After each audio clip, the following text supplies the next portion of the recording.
कहने की बात नहीं, प्रैक्टिकल में परीक्षा होती है, ताकि कोई ये न कह दे कि इनको क्यों नंबर मिल गया उनको क्यों नहीं। प्रैक्टिकल में परीक्षा होती है, उस परीक्षा में जो 100% अव्यभिचारी मनसा की याद से पास हो जाए तो वो आत्मा भावना की पक्की कही जाती है। तो वो भावना भक्ति मार्ग से आती है या ज्ञान मार्ग से आएगी?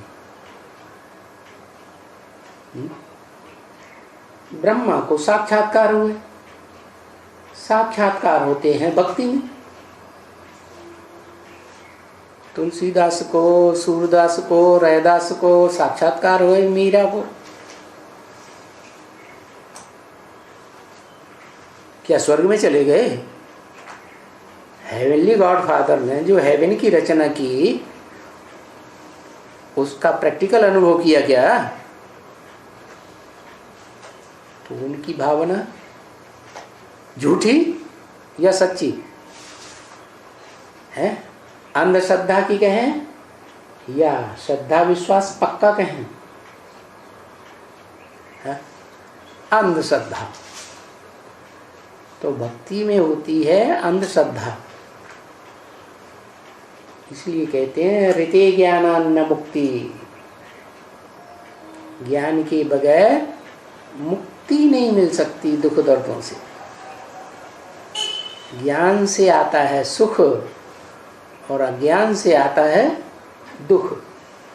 फर्क क्या है? ज्ञान सिर्फ एक से आता है। एक कौन? जो ऊंच ते ऊंच पार्टधारी आत्मा है, सुप्रीम सोल शिव, उससे ज्ञान आता है। क्यों भाई? सभी तो आत्माएं हैं, उनसे क्यों नहीं? क्योंकि और सभी आत्माएं क्षर हैं, क्षरित होने वाली हैं, पतित होने वाली हैं, क्योंकि भोगी हैं। और शिव अभोक्ता है, अक्षर है, कभी पतित नहीं होता, कभी शक्ति क्षीण नहीं होती। इसलिए वो जन्म मरण के चक्र में नहीं आता। जन्म मरण के चक्र में ना आने के कारण वो शिव तीनों काल का ज्ञान उसमें रहता है। जो आत्माएं जन्म मरण के चक्र में आती हैं पूर्व जन्म की बातों को भूल जाती, क्योंकि मृत्यु एक ऐसा एक्सीडेंट है, बड़ा एक्सीडेंट जीवन का, सब कुछ भुला देता है। और ये जो महाविनाश है दुनिया का, क्या कल्पांत में, चारों युगों के अंत में जो महाविनाश होता है वो तो बेहद की मृत्यु है। एक की मृत्यु थोड़ा ही है, सारी दुनिया के शरीर की मृत्यु होती है। वो तो बहुत बड़ा एक्सीडेंट है।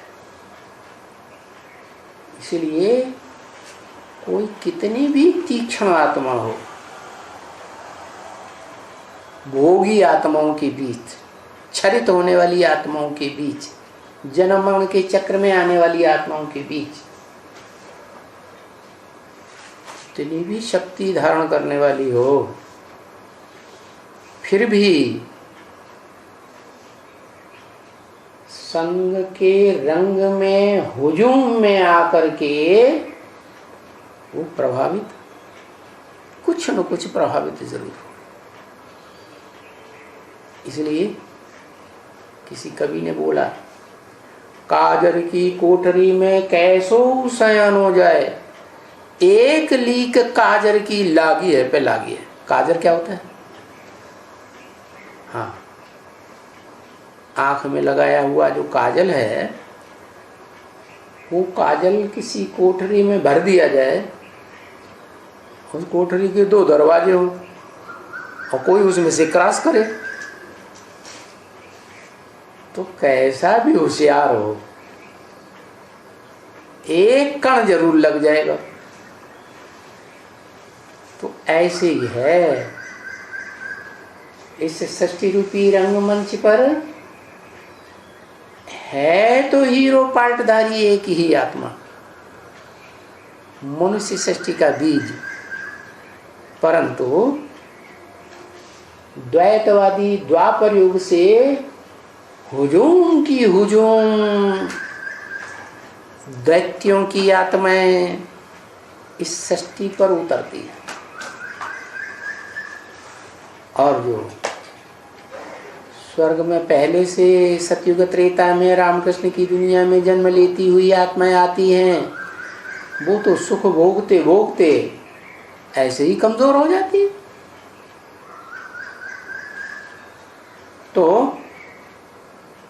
उन कमजोर होती हुई आत्माओं से कोई आशा नहीं रहती क्या कि उनसे कुछ अच्छा संग का रंग मिलेगा, चाहे पराशक्ति का प्रैक्टिकल पार्ट बजाने वाली आत्मा ही क्यों न हो। क्योंकि जो पराशक्ति है वो भी तो पराशक्ति तब अपने को अनुभव कर पाती है, अपनी आत्मा का प्रैक्टिकल प्रत्यक्षता रूपी जन्म तब होता है जब ज्ञान मिले। क्या बेसिक ज्ञान मिले या गहराई का ज्ञान मिले? विस्तार पूर्वक ज्ञान की गहराई समझ में आए, जिसको कहते हैं ज्ञानामृत, मंथन किया हुआ अमृत। तो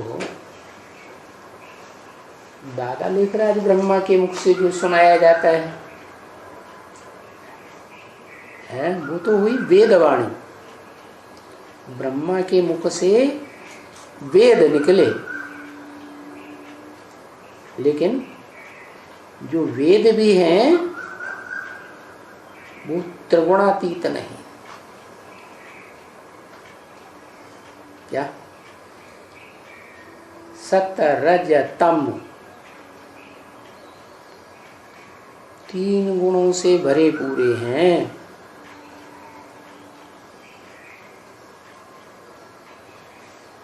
माने ब्रह्मा की सोल जो है 80 साल इसलिए लगाती है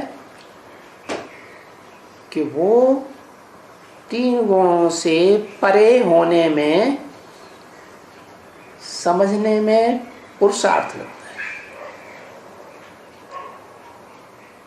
और 3 गुणों से परे फिर भी नहीं हो पाती।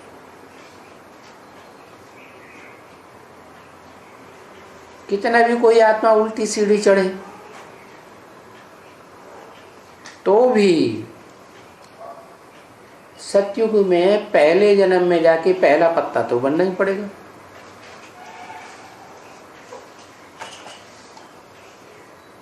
और पहला पत्ता जो बनता है सतयुग का, वो भी इंद्रियों से सुख भोगने वाला बनता है।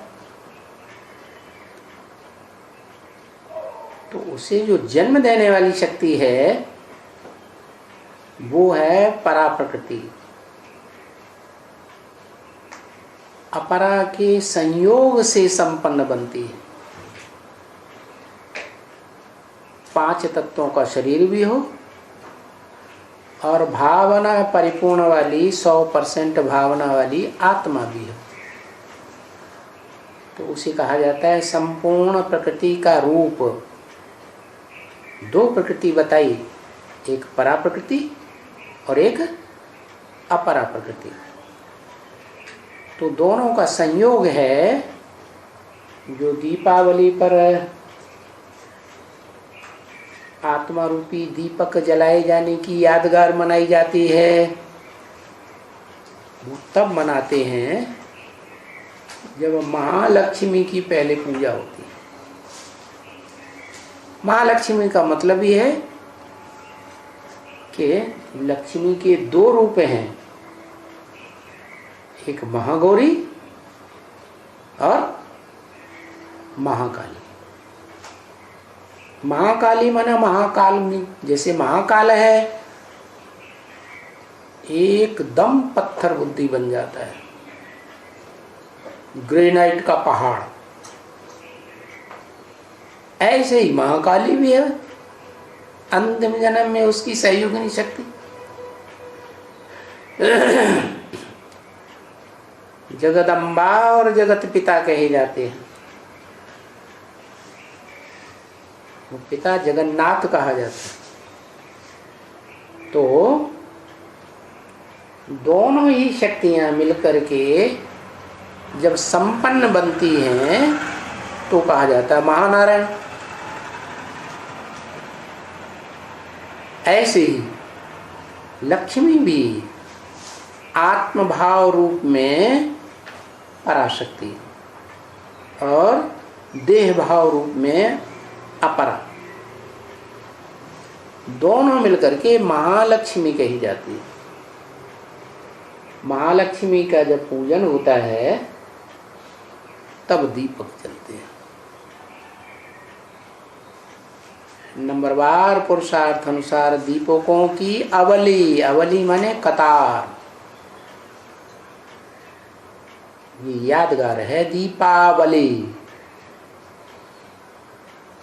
दीपों की कतार लग जाती है। जो आत्मा रूपी दीपक हैं वो ज्ञान की ज्योति से जग जाते हैं। तो सवाल ये हुआ कि परिचय कैसे मिले परमपिता परमात्मा का है। परमपिता निराकार सोल, आत्माओं का बाप, परम पार्टधारी, हीरो पार्टधारी मनुष्य सृष्टि के बीज रूप में प्रवेश करे तो क्या परिचय हो जाएगा? है सिर्फ प्रवेश करने से परिचय नहीं, उसकी शक्ति का लोगों को अनुभव होना चाहिए और जिसमें प्रवेश करे तो उसे ज्ञान की अनुभूति हो। ज्ञान की अनुभूति होती है तो उसमें अभ्यास करना पड़ता है। क्या? जैसे भोजन खाया, पानी पिया, तो भोजन खा लिया, निगल लिया, पानी पी लिया तो पच जाएगा? रस बनेगा? नहीं बनेगा, उसे चबाना पड़ता है। तो ऐसे ही वो जो अखूट सत्य ज्ञान का भंडार शिव जब इस सृष्टि पर आता है तो जिस मनुष्य तन में प्रवेश करता है उसको अपनी पहचान देता है और सो मनुष्य तनधारी आत्मा को भी अपनी पहचान मिलती है और प्रैक्टिस करनी पड़ती है। क्या? और प्रैक्टिस कैसे होगी? प्रैक्टिस का आधार क्या है? प्रैक्टिस कब पूरी अच्छी तरह से होगी? प्रैक्टिस का आधार है वैराग। क्या? ये जो प्रकृति है ना, प्रकृति के जो 5 तत्व है ना, पृथ्वी जलवायु अग्नि आकाश, भौतिकवादी बनाते हैं ना, ये सारी दुनिया आज भौतिकवादी बनी हुई है। 5 तत्वों का विश्लेषण कर रही है, 5 तत्वों से बने हुए शरीर का विश्लेषण कर रही है। अपन को सब समझते हैं हम देह हैं, लेकिन देह को चलाने वाली जो शक्ति है उसके बारे में कोई कुछ नहीं जानता। उसकी पहचान उसी को आके देना पड़ती है जो परम पुरुष कहा जाता है। देह विनाशी, आत्मा अविनाशी।